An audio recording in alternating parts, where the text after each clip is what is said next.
Jadi kita pikir ini tidak mungkin dia punya itu. Tapi barusan diklarifikasi ke yang bersangkutan itu memang bukan atas nama yang bersangkutan, tapi atas nama kakak yang bersangkutan. Jadi dari yang di gang lantas dia beli, dia jual lagi ke kakaknya. Jadi kita bilang ya sudah, itu kasih unjuk aja dokumennya, nanti dia akan bawakan. Gitu. Itu yang yang Rubicon.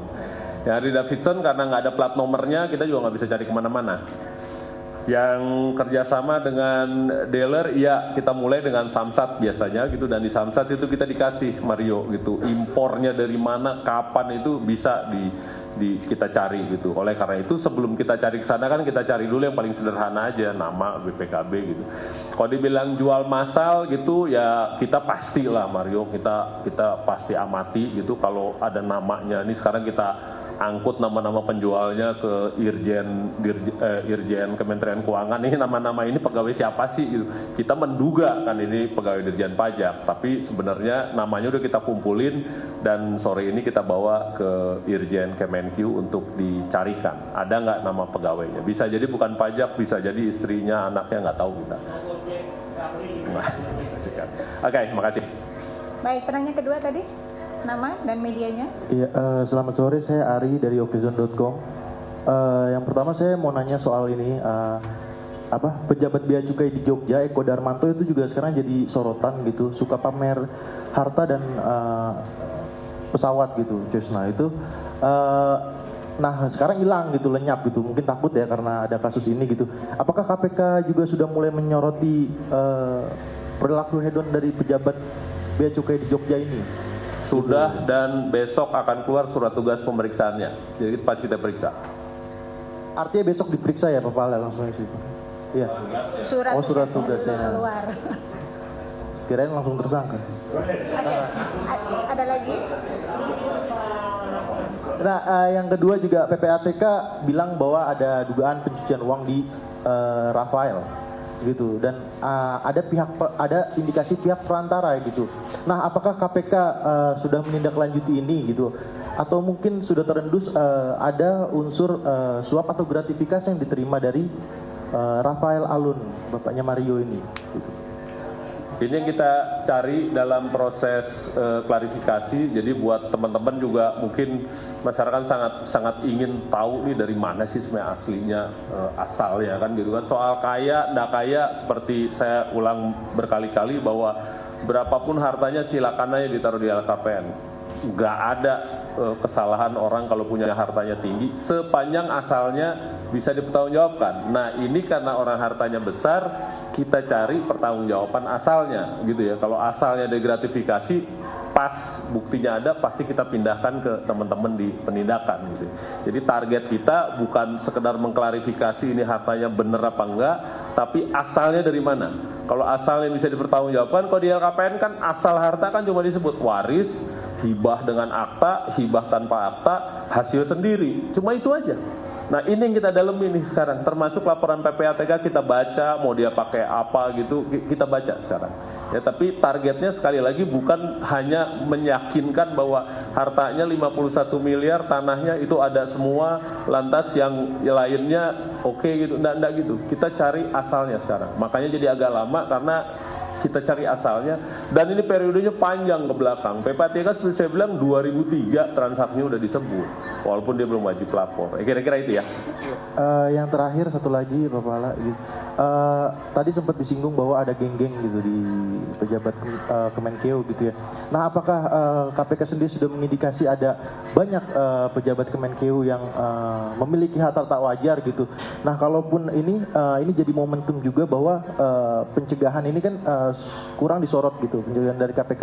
Nah ini momentum juga buat KPK bahwa ini lagi disorot juga nih gitu. Apakah bisa kita melihat bahwa diagendakan gitu pejabat-pejabat siapa aja Kemenkeu yang akan diklarifikasi harta kekayaannya ke depannya gitu. Terima kasih Pak Pahala. Yang terakhir, yang pertama jawabannya sabar.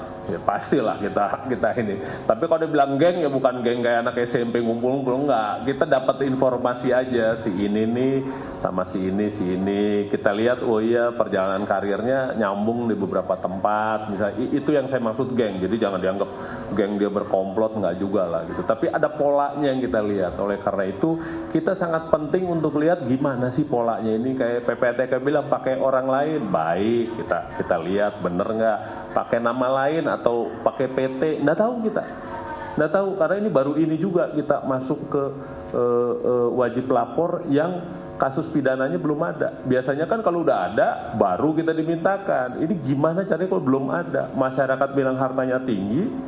Dan kalau dibilang nggak boleh mewah, kita nggak urus lah main itulah. Pokoknya kalau hartanya tinggi, boleh asalnya jelas. Nah ini kita mau ngeliat asalnya.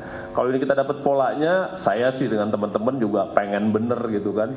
Ini gimana, kayak yang saya sebut dalam tanda kutip geng itu juga bisa kita capture lewat pola yang udah jelas. Saya pikir itu ya, jadi sabar. Semoga bisa. Kalau nggak bisa ya emang ya nasib lah. Baik, tadi yang ketiga. Silakan nama dan medianya.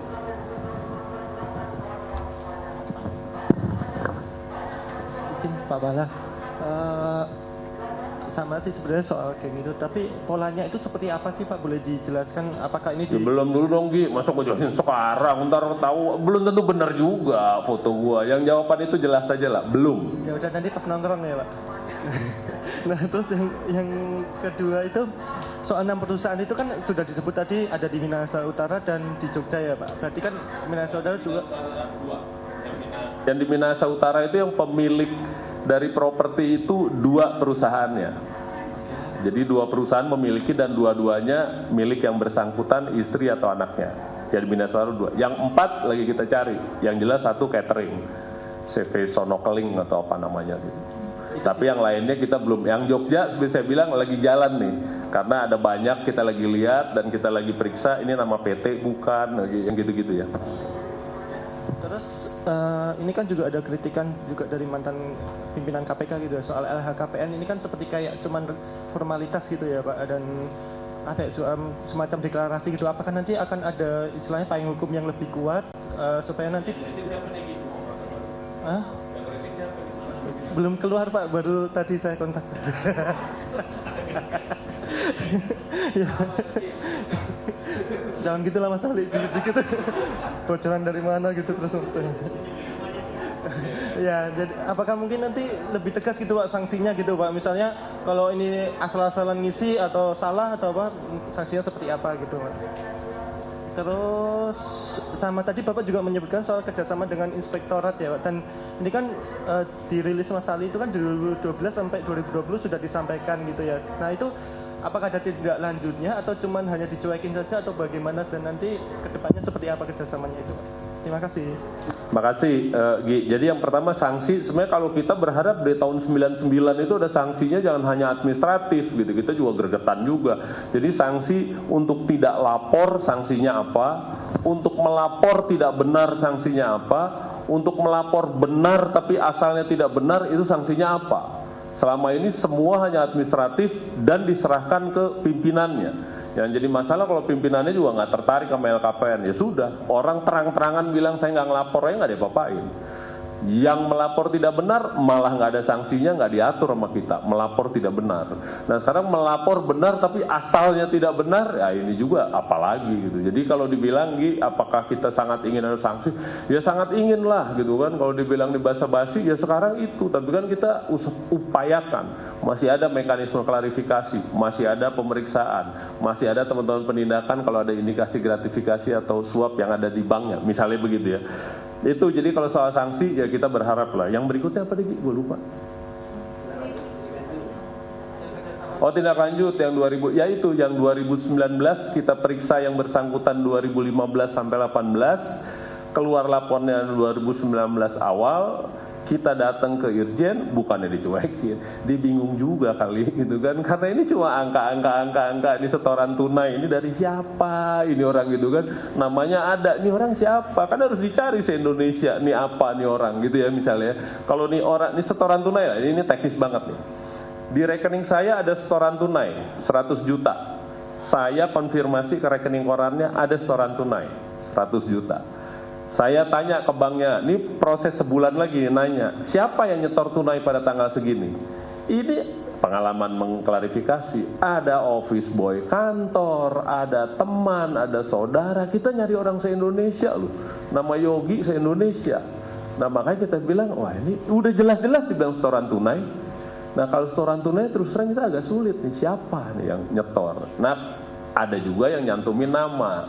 Nah kalau nama pas nih, kalau nama misalnya Pak Hala ada setoran tunai dari A gitu. Si A-nya kita tahu, kita cari dapat. Dia bilang saya pegawai PT B. PT B itu ternyata vendornya KPK, ada urusan sama saya. Ah, ini kena nih. Kayaknya Pak Hala nerima dari vendornya KPK nih. Itu yang kita bawa ke penindakan. Kemungkinan saya menerima dari vendornya yang berurusan sama saya. Tapi yang masalah kalau setoran tunai nggak ada apa-apanya. Kalau transfer jelas dari siapa. Pak Hala nerima transfer 100 juta, saya tanya ke bank, transfer dari siapa tuh? Dari PTB. Cek di pengadaannya KPK ada PTB. Ah, kena dia udah. Transfer. Makanya sekarang orang pakai setoran tunai. Pakai nama OB, selesai kita. Gimana cara nyari OB-nya? Ya, nanya-nanya sana sini gitu, kalau masih ingat. Nah, makanya itu kira-kira kesulitan teknisnya, bukannya mereka juga mengabaikan, saya kok yakin enggak. Tapi secara teknis sekali lagi ini apa kalau Mario bilang white collar gini, enggak bodoh gitu. Ini bukan orang-orang yang kalau mau itu transfer aja gitu. Wah, enggak mau dia. Gitu. Atau store tunai. Wah, kalau store tunai yang nyetor orang kantor situ kemungkinan kita tahu siapa. Store tunainya dari mana tahu gitu ya. Atau jangan di kantor ini nyetornya dari bank yang di kantor lain gitu. Ya begitu-begitu kesulitannya. Jadi saya kok nggak yakin kalau diabaikan nggak. Tapi sekali lagi secara teknis nggak sulit, nggak mudah. Waktu itu ada rekomendasi khusus gitu Pak?